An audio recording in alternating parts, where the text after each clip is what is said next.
Bapak Ibu, saudara-saudari yang dikasihi Tuhan, kembali kita bertemu di dalam pengajaran, yaitu di dalam Maranatha Bible Study. Dengan kita akan dengar pengajaran tentang kecerdasan emosional. Mari sama-sama sebelum kita mendengarkan, bila kita siapkan hati kita dan sebelumnya kita datang kepada Tuhan, kita katakan pujian ini dengan rasa syukur kita kepada Tuhan.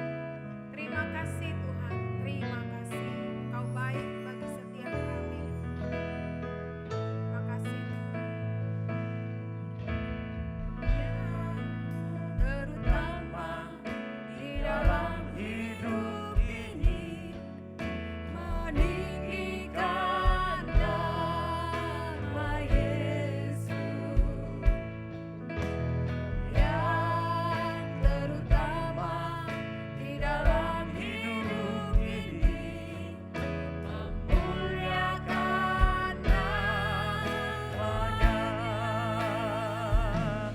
Haleluya, haleluya, saya mencintai Yesus. Haleluya, haleluya, saya mencintai Yesus. Katakan kepada Tuhan Yesus. Yang terutama di dalam hidup ini, meninggikan nama Yesus. Yang terutama di dalam hidup ini, memuliakan namanya. Haleluya, haleluya,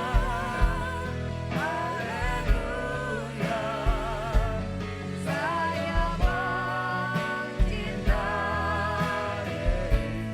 Haleluya, haleluya, saya mencintai Yesus. Haleluya, haleluya, saya mencintai Yesus. Haleluya, saya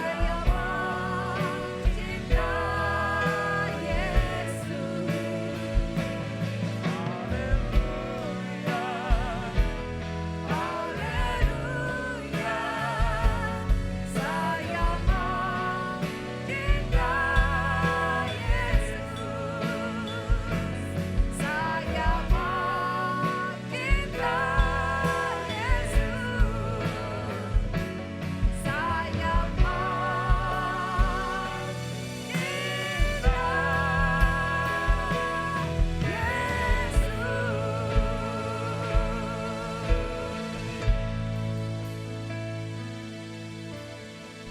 Salam saudara sekalian, kita jumpa lagi. Minggu lalu saudara kita lihat sebentar di sini ada dalam tayangan. Minggu lalu kita belajar apa yang dikatakan oleh John Maxwell, yaitu teori kepemimpinan dengan 6 kualifikasi dasar yang perlu dimiliki oleh seorang pemimpin. Saudara, kalau saudara masih ingat minggu lalu, yaitu dengan akronim LEADER.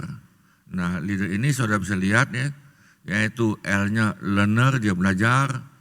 I adalah excellent, apanya dia lakukan itu adalah yang terbaik, bukan baik, bukan, tapi yang terbaik. Kemudian E, attitude, sikap mental kita harus positif, sikap mental, bukan positive thinking, bukan. Saudara, ada D itu dreamer, kita perlu mimpi. Lalu I adalah encourager, kita memberikan semangat. Lalu R adalah responsibility. Nah, jadi saudara, itulah yang akronim dalam leader tadi itu. Nah, hari ini kita akan belajar berikut untuk gaya pemimpinan. Sebelumnya kita berdoa. Tuhan, kami mau belajar lanjut tentang gaya kepemimpinan. biarlah kami dapat melakukan dengan model, dengan gaya kami yang nama Tuhan dipermuliakan. Dan tentunya ini ada hubungan erat dengan kecerdasan emosi. Kami mau belajar terus Tuhan untuk meningkatkan kecerdasan emosi, karena ini bisa ditingkatkan. Dan ini adalah sepertinya perangkat lunak atau software, ya kan, supaya kami dapat meningkatkannya. Terima kasih Tuhan, memberkati kami yang mengambil bagian untuk lihat ini dan untuk kami terapkan. Roh Kudus untuk menerapkannya, memberikan kami kemampuan untuk menerapkannya kepada diri kami dan keluarga kami, lingkungan, perusahaan, dalam gereja dan dimanapun kami berada. Terima kasih Tuhan.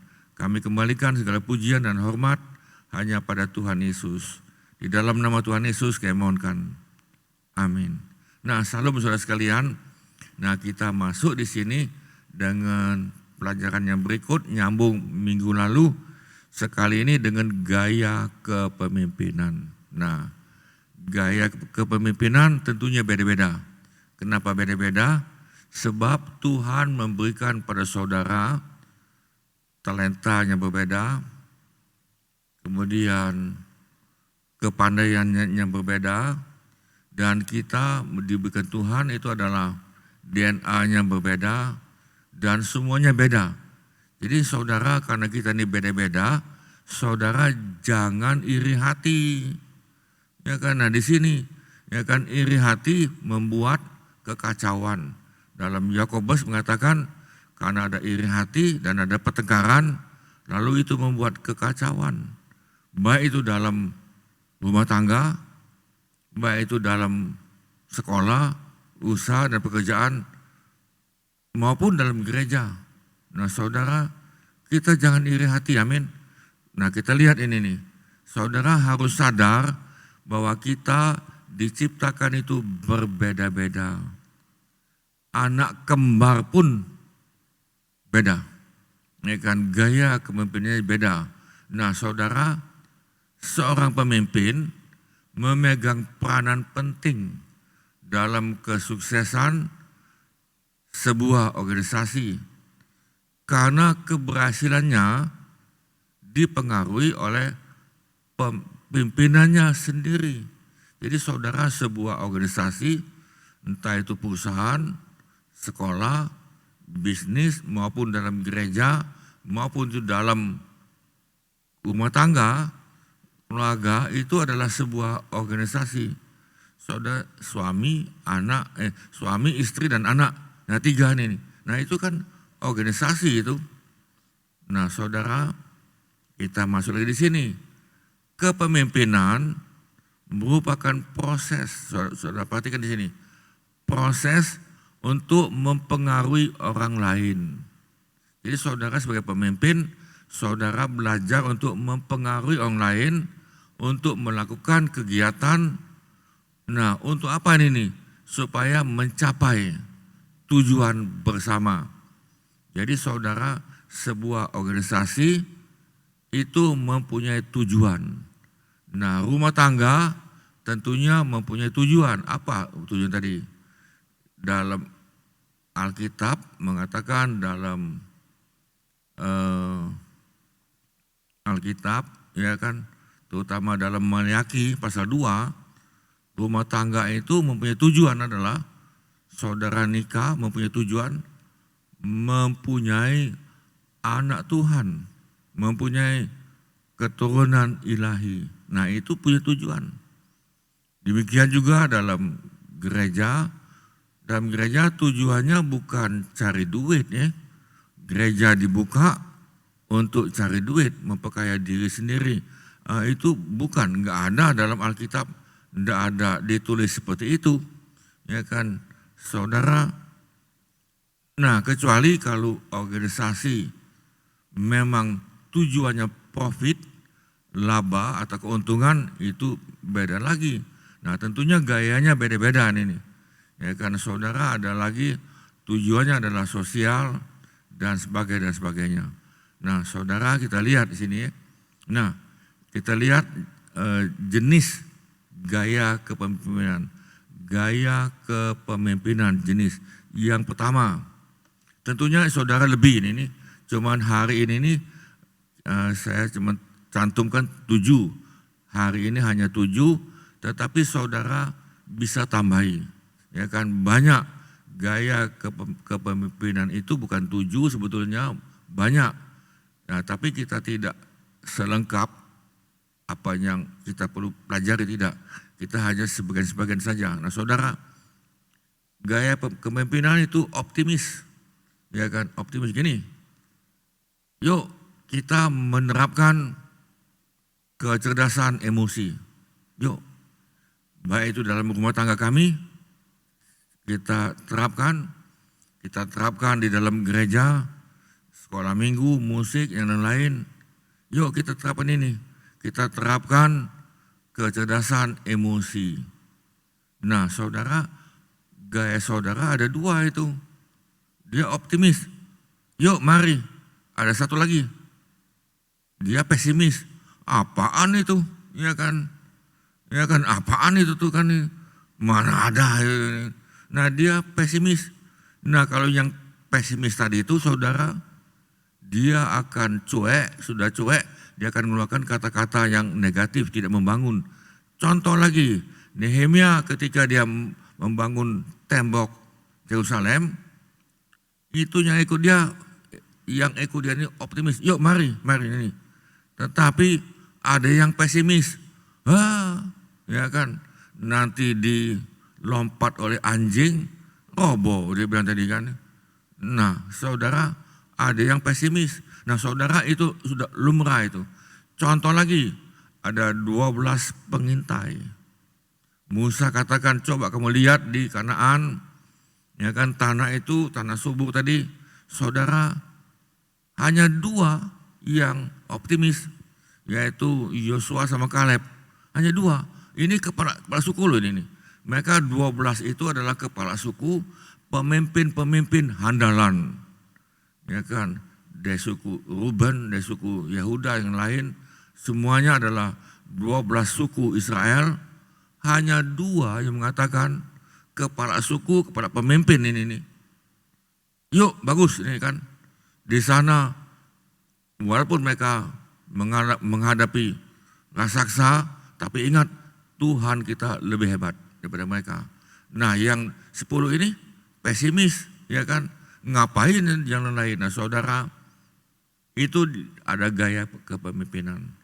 Saya harapkan saudara sekalian, kita ikuti optimis sesuai dengan firman Tuhan. Nah, saudara, ini saudara bisa belajar, bisa katakan amin. Ya kan, saudara yang tadinya pesimis, coba belajar menjadi optimis.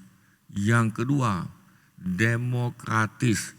Demokratis itu adalah gini, dia selalu bertanya di bawah, ya kan, apanya kita mesti lakukan.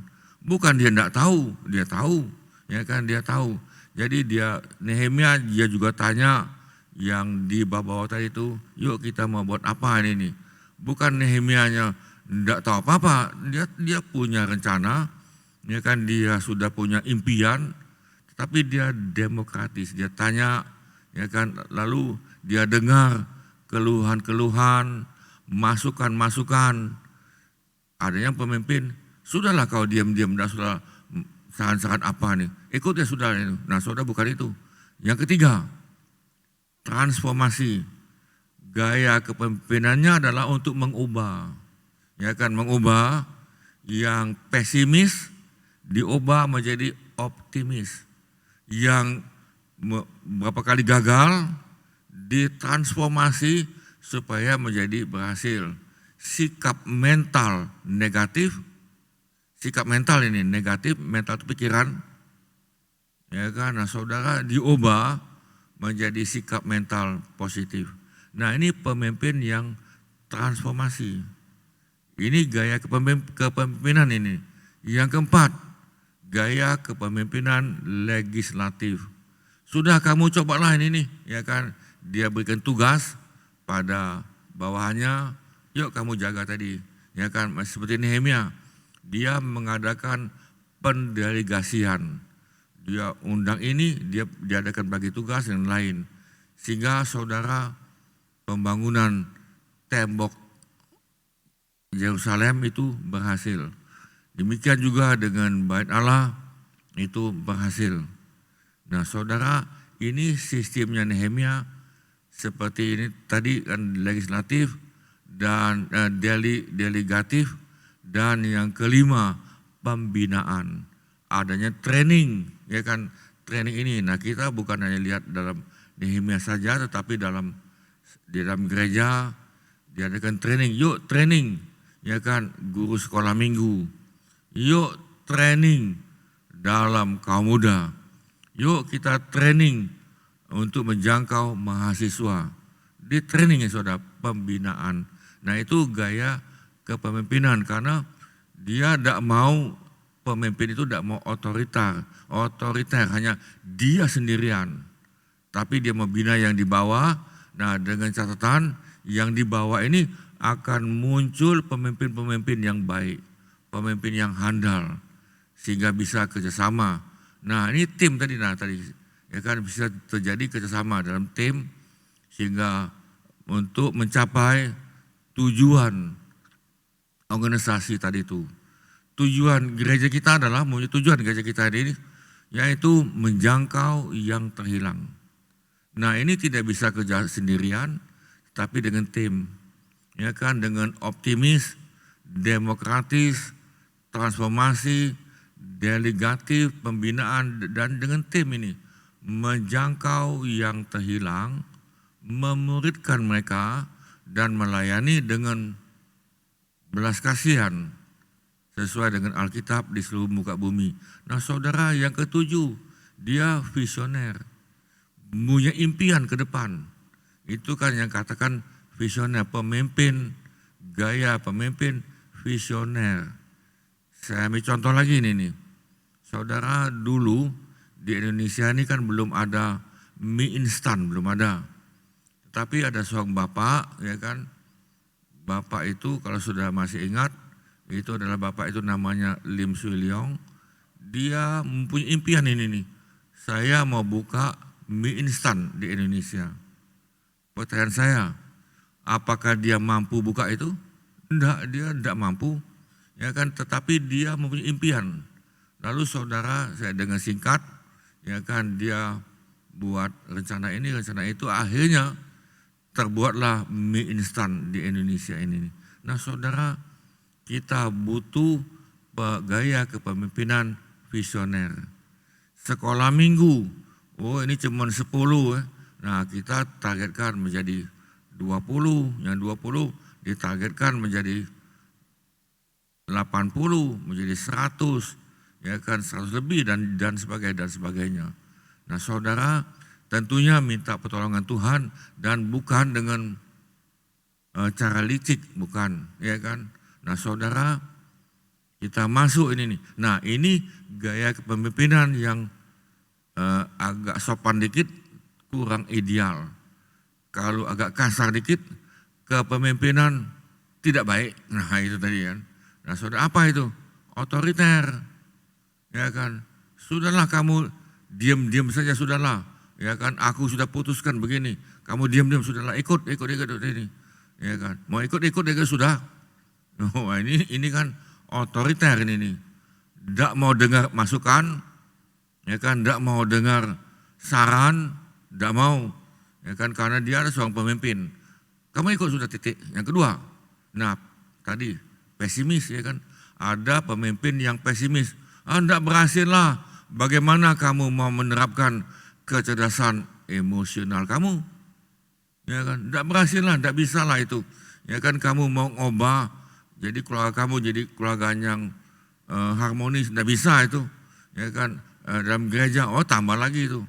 Nah saudara, dia pesimis, walaupun dikasih tahu, diberikan semangat, tetapi dia tetap pesimis. Saudara, pemimpin yang model ini jangan dinaikkan. Jadi orang model gini saudara, hati-hati, ini adalah penghambat kemajuan. Yang ketiga, pemimpin yang suka mencari kesalahan. Nah ini, dia selalu rasa benar, kamu yang salah. Ya kan? Kamu kenapa begini? Kamu kenapa begini? Bahkan nyalakan Tuhan ini. Kenapa Tuhan berikan hujan? Kenapa Tuhan berikan panas dan cuaca begini? Kenapa Tuhan buat gempa bumi? Nah, saudara, lalu membenarkan dirinya sendiri. Yang benar cuma dia, ya kan? Sudah aku katakan, enggak begini saudara. Dia membenarkan dirinya sendiri. Saudara, yang kelima, tidak tanggung jawab.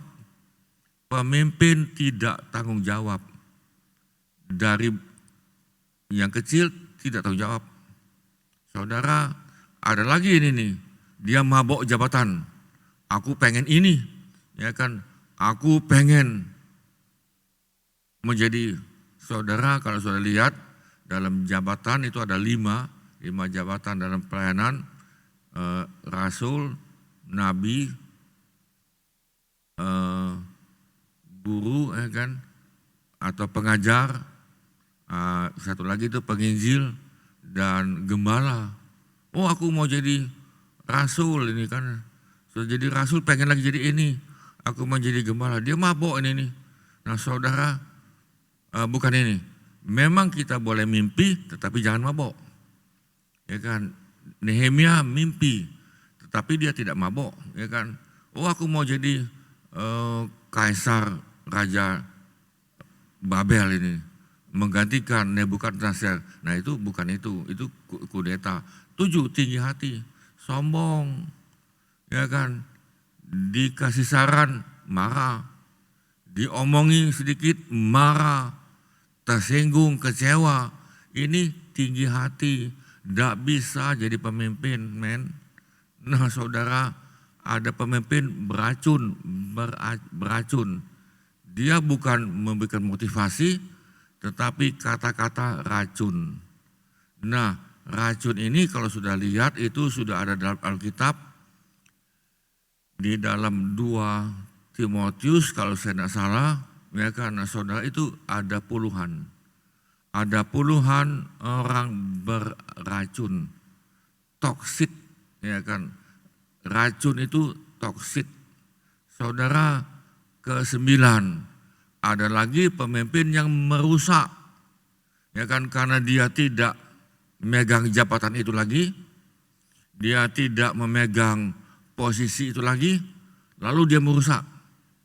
Jadi aku keluar, aku rusakkan. Nah saudara, itu namanya destruktif, distraction karakter ini. Itu adalah sifat merusak. Wah jahat ini, ya kan, jahat. Ini lebih jahat, samanya beracun itu. Jadi dia merusak tadi kan. Kalau enggak ada aku, rusak kamu. Nah jadi ini pemimpin merusak. Saudara, ini tidak baik tentunya. Ada lagi pemimpin yang tidak percaya pada dirinya sendiri, enggak. Ya kan, dia enggak percaya pada dirinya sendiri, enggak ya. Jadi dia tuh mau buat apa, ragu itu. Benar pendak ini, betul pendak ini. Saudara, nah ini adalah, ini 10, sebetulnya lebih dari 10. Ada lebih dari 10, tetapi kita lihat hanya 10 dulu ya. Ini nanti saudara tambah lagi. Nah inilah jadi gaya kepemimpinan yang tidak cocok, tidak baik, tidak ideal. Jadi saudara bisa lihat di sini. Nah saudara, kita mau belajar. Andai kata, saudara termasuk 1 sampai 10. Andai kata ini. Maka saudara, jalan keluarnya, solusinya adalah saudara bertobat. Nah itulah sebabnya kita belajar kecerdasan emosional. Ya kan, nanti itu ada satu kemampuan untuk saudara menyadari dirimu sendiri. Kita mesti sadar itu. Nah jadi saudara, kita sadar dulu. Bisa katakan amin. Andai kata saudara termasuk ini 1 sampai 10 ini, andai kata saudara kita perlu berubah. Nah kita masuk di sini lagi. Ini kepemimpinan yang baik. Nah, kita lihat kepemimpinan yang baik. Ini pun saya tidak tulis lengkap dan banyak, enggak. Hanya sebagian. Kepemimpinan yang baik. 1, tanggung jawab. Responsibility. Saudara bertanggung jawab. Contoh lagi ini nih, dalam rumah tangga. Ternyata anaknya sekolah, dia mendapatkan warna merah. Tahu merah itu kan? 5 atau 4 itu kan warna merah ini nih. Dan anaknya itu ranking di bawah lagi ini nih. Lalu pertanyaan saya, siapa yang salah? Si suami atau istri? Nah, ya kan? Ini yang biasanya kedengaran itu mamanya salah, ya kan? Saya suami hanya cari duit, tetapi di rumah yang masak, yang berdialog dengan anak-anak dan yang ngurusi pendidikan anak itu mama. Jadi saudara, kalau anaknya gagal, anaknya tidak berhasil dalam pendidikan, mama yang salah. Saya jawab ini nih. Sebetulnya tanggung jawab adalah papa. Jadi kalau ada yang mengatakan salah mama, saya jawab salah. Karena kepala dalam rumah tangga, suami. Saudara bisa amin? Jadi saudara belajar. Nah ini kita ngomong tentang rumah tangga dulu ini, nanti ada yang lain. Nah yang kedua saudara, kepemimpinan yang baik memberikan inspirasi. Oh iya, ya, di samping motivasi, dia juga memberikan inspirasi. Oh ya ada ide ini, ada ide itu ya. Contoh ini nih, zaman-zaman yang susah ini, ada yang banyak tutup, yang lain, tetapi saudara belajar memberikan inspirasi. Oh ya bisa, nanti kamu dagang dengan online, ya kan? Kamu bisa buat kue, umpama ini kan, buat ini dan begini. Nah saudara memberikan inspirasi. Nah saudara sebagai pemimpin, saudara mesti mempunyai integritas. Apa itu integritas? Sekali katakan iya, iya. Jangan hari ini ya, dengan ngomong pada si A ya, besok ngomong kepada si A B. Ya kan, lalu ngomong pada B, dia jadi C. Tidak mempunyai integritas, integrity. Saudara, keberhasilan seseorang itu ditentukan nomor 1 adalah integritas. Ada survei. Ini ada survei lagi, research ini menanyakan 2000 pemimpin yang ada di dunia ini, baik itu pemimpin dalam politik, pemerintahan, maupun dalam usaha dagang dan yang lain. Saudara, ternyata yang pertama membuat mereka berhasil adalah integritas. Integritas ini. Nah saudara coba belajar. Apalagi kita dalam gereja, saudara harus mempunyai integritas yang jelas. Yang jelas-jelas. Saudara yang keempat, jujur. Nah, saudara mau tidak mempunyai pemimpin yang tidak jujur? Pemimpin yang tidak jujur, tidak terbuka tentang keuangan, tidak terbuka dengan apapun, dan dia terkenal mungkin ini kan korupsi, ya kan, tipu sini, tipu situ, utang tidak bayar, dan dia suka bohong. Nah saudara bisa lihat kalau pemimpin yang jujur itu beda.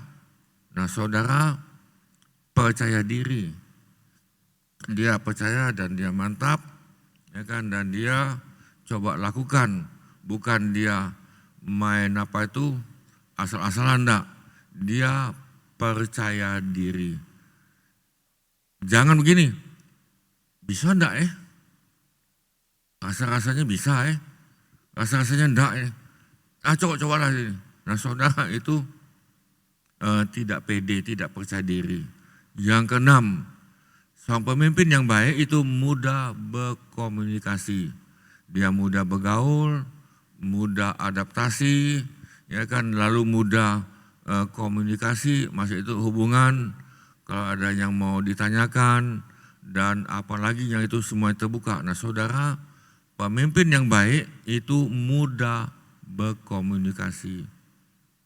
Tentunya ada caranya kan. Nah yang ketujuh, nah ini optimis.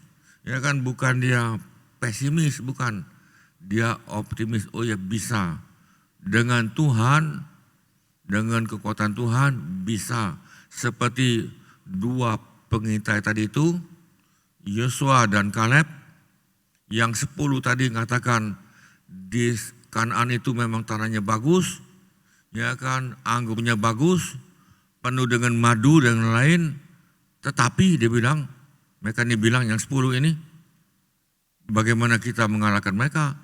Kita ini belalang, ya kan, diinjak aja habis, tetapi hanya 2, ini tadi Kaleb sama Yosua, walaupun kita lemah, saudara, lihat ke belakang, bagaimana Tuhan telah membelah laut yang tidak bisa kita seberangi dan terseberang.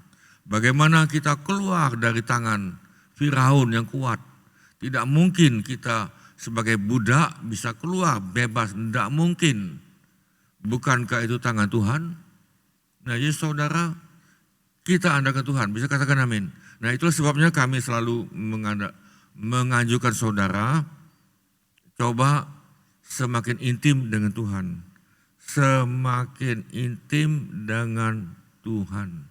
Semakin intim. Nah saudara, itulah pemimpin yang baik, tanggung jawab, memberi inspirasi, integritas, 4 jujur, 5 percaya diri, 6 mudah berkomunikasi, yang 7 optimis. Kita lanjut apa yang dikatakan oleh Alkitab. Ya kan, apa yang dikatakan oleh Alkitab sebagai pemimpin. Nah saudara, kita ambil dari Lukas 22 ayat 26. Tetapi kamu tidaklah demikian. Saudara, tentunya ada ayat di atas, saudara baca lagi di atas itu. Melainkan yang terbesar di antara kamu hendaklah menjadi sebagai yang paling muda dan pemimpin sebagai pelayan. Nah saudara perhatikan di sini. Pemimpin sebagai pelayan. Karena ini adalah murid Yesus, mereka itu ribut, aku mau sebelah kanan Yesus, aku mau sebelah kiri, dan lain-lain. Pokoknya jadi pemimpin ini. Padahal mereka hanya 12 murid, tetapi berebutan mau jadi pemimpin. Saudara, kelompok kecil, 12 orang mau berebutan jadi pemimpin. Lalu Yesus jawab ini. Nah saudara, kita lihat di dalam terjemahan BMIK bahasa Indonesia masa kini, tetapi kalian tidak boleh begitu, kata Yesus. Sebaliknya, orang yang terbesar kan ini di antaramu harus menjadi apa? Seperti yang terkecil. Jadi kalau saudara mau terbesar, menjadi pemimpin, saudara harus menjadi seperti yang terkecil. Artinya selalu junior. Oh bapak itu senior loh ini kan. Dia lama loh ini, senior ini. Saudara yang senior itu mesti menjawab, saya masih junior.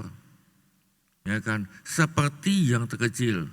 Dan nah ini pemimpin haruslah menjadi seperti pelayan. Nah jadi saudara, kalau kita ini adalah pemimpin, saudara haruslah seperti pelayan. Jangan minta dihargai, minta dihormati lebih dahulu. Melainkan kita lebih dahulu nyapa orang. Selamat pagi Pak. Kita lebih dahulu katakan terima kasih. Saudara, nanti kita akan lihat ada beberapa kata-kata itu agak sulit pada saat ini. Terima kasih, sulit ini. Ya kan? Apalagi saudara sebagai pemimpin besar, tanda kutip, ngomong terima kasih di bawah, sulit. Ya kan? Kamu yang kamu terima kasih pada aku. Tapi saudara, hari ini nih yang sulit untuk kita ucapkan terima kasih. Nah, saudara coba belajar ini. Ya kan, soal belajar, ya kan, saudara membayar tadi ongkos naik Gojek atau naik Grab atau naik beca, saudara berikan, coba belajar. Terima kasih Pak, ya kan, nah ini, ya kan, terima kasih Pak, ya kan, nah saudara, ketika saudara dibungkusi apa dalam toko atau apapun, saudara belajar ngomong terima kasih. Belajar ini. Kemudian ada yang membawa pada saudara minuman atau apa, ya kan. Saudara belajar ngomong terima kasih. Bisa katakan amin. Nah saudara, pemimpin haruslah menjadi seperti pelayan. Ya kan ini. Nah kita jadi pelayan tadi. Contoh lagi nih, contoh. Yuk para pemimpin duduk di depan. Kalau dalam ibadah. Nah saudara, jangan diomongin terus menerus ini kan. Oh iya, saya sebagai pemimpin, saya sebagai pelayan tidak perlu dihormati, apalagi dijumput tadi kan. Yuk duduk ke depan Pak, ini Pak, Bu tuh depan Bu ya ini. Ya kan. Tapi saudara sebagai pemimpin itu menjadi seperti pelayan. Bisa katakan amin ini. Nah saudara, di samping terima kasih, saudara, yang kedua ini yang sulit kita dengar hari ini, minta maaf. Ya kan ini. Minta maaf tadi. Kita yang benar, kita yang ngomong minta maaf. Ya kan, saya contoh lagi nih. Andai kata saudara berjalan tidak sengaja hampir nabrak dengan bahu mungkin, seperti tadi saya tadi waktu ada ke tempat mall situ, lalu di WC ada seorang bapak, dia tidak lihat lagi, dia langsung ke belakang. Ini kan kaca, dia ke belakang, saya ada di sini ya tadi, dan dia hampir nabrak saya. Saya katakan Pak, maaf Pak ya, dan saya mundur ini. Nah dan dia lihat saya dan dia diem, tidak ngomong apa-apa. Nah seharusnya tadi adalah saudara jangan tuntut ini. Terima kasih Pak ya. Nah sudah. Jadi saudara ada kata-kata yang perlu kita terapkan pada hari ini nih. Nah saudara, kita lanjut lagi. Saya pikir kita lanjut minggu depan nih. Kita lanjut minggu depan tentang fungsi kepemimpinan. Kita lanjut karena kita jangan terlalu dalam. Kemudian nanti minggu depan kita akan belajar lagi. Kemudian apa yang dikatakan tadi sebagai faktor kepedulian dan yang lain. Pemimpin itu saudara apakah memang dilahirkan dari genetik atau kita belajar? Jawabannya gampang saudara, itu dua-duanya sudah. Ya, jadi saudara sekalian, itulah kita belajar pada hari ini, yaitu gaya kepemimpinan, dan biarlah kita bisa mempunyai gaya kepemimpinan yang disukai oleh semua orang. Ya baik itu dari anak-anak kecil, ya kan, dari ibu-ibu, bapak maupun dari yang tua-tua dan yang muda, semuanya. Jadi gaya kepemimpinan saudara sebagai kesimpulan, pemimpin menjadi seperti pelayan. Jadi pemimpin haruslah menjadi seperti, jadi sekali lagi, seperti pelayan. Seperti pelayan ini. Amin. Nah kita doa. Tuhan terima kasih, biarlah kami dapat dalam kami memimpin rumah tangga kami, memimpin rumah tangga, memimpin dalam gereja, baik itu dalam sekolah minggu, dalam kaum muda, maupun dalam kepemimpinan yang lain, biarlah kami dapat mempunyai gaya yang disenangi dan gaya kepemimpinan seperti Tuhan Yesus. Bagaimana Yesus sebetulnya dia adalah Tuhan, Tuhan yang Maha Kuasa, Tuhan yang Maha Hadir, tetapi ketika Yesus menjadi manusia, dia menjadi seperti pelayan. Dia dihina, dia difitnah, dia diejek, dan bahkan mati sampai di kayu salib. Dia tidak mengeluarkan sepatah kata pun atau kutukan, tidak. Tuhan, terima kasih kami mau belajar kepemimpinan Tuhan Yesus. Mampukan kami. Dan kami sudah melihat tokoh-tokoh dalam Alkitab seperti yang kami lihat dalam minggu lalu, Nehemia. Bagaimana dari yang bawah sampai Tuhan naikkan dia. Dan kami mau belajar Tuhan. Dan Tuhan kami mau belajar lagi, terutama sekali adalah kecerdasan emosi kami. Kecerdasan emosi kami Tuhan. Jangan kami dikalahkan oleh emosi kami, dan jangan emosi mengendalikan kami. Tapi kami bisa mengendalikan emosi kami. Kami mau belajar terus ya Tuhan, dan seperti seorang pemimpin dalam John Maxwell, leader, kami mau belajar. Dan kemudian biarlah kami dapat memberikan yang terbaik, dan kami tetap seperti yang Tuhan kehendaki dalam hidup kami ya Tuhan. Demikian juga kami mempunyai attitude, sikap mental positif, dan biarlah kami adalah seorang visioner atau yang mimpi sesuai dengan kehendak Tuhan, bukan mimpi kedagingan kami, tetapi mimpi yang datangnya dari Tuhan. Dan kami biarlah dapat memberi semangat pada yang lainnya, dan kami tanggung jawab. Nah itulah yang dikatakan leader dalam akronim bahasa Inggris, leader tadi Tuhan. Biarlah ini menjadi bagian kami untuk kami terapkan dan kami mau belajar. Terima kasih Tuhan, mampukan kami semuanya untuk mengadakan perubahan dalam hidup kami secara pribadi, rumah tangga, dalam gereja, dan dimanapun kami berada dalam masyarakat. Terima kasih Tuhan. Kami kembalikan segala pujian dan hormat hanya pada Yesus Tuhan. Saudara sekalian, kita tutup dulu dalam sesi pada hari ini, dan biarlah kita semuanya menerima. Terimalah sukacita, damai sejahtera daripada Tuhan Bapa kami, dan biarlah kami tumbuh dalam kasih karunia demi kasih karunia daripada Tuhan Yesus, dan kami memampukan untuk mendapatkan kasih karunia daripada Tuhan Yesus dengan pertolongan seorang penolong yang sudah manugal dalam roh kami, yaitu Roh Kudus, sehingga kami dimampukan untuk menjadi semakin serupa dengan Kristus Yesus di muka bumi ini. Terima kasih Tuhan, kami kembalikan segala pujian dan hormat dan kemuliaan hanya pada Tuhan Yesus. Kami memberkati dalam acara dalam YouTube ini. Dan kami tidak lupa juga kami memberkati akan negara kami, Republik Indonesia, dengan Presiden dan Wakil dan semua keluarganya dan semua staf dan pemerintahan, baik itu Polri, TNI dan semuanya. Kami berkati mereka semua Tuhan. Kami berkati Indonesia ini dengan kasih Tuhan.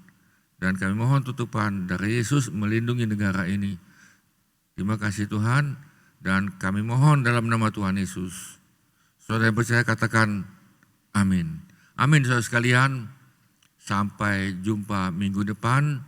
Tuhan memberkati. Amin.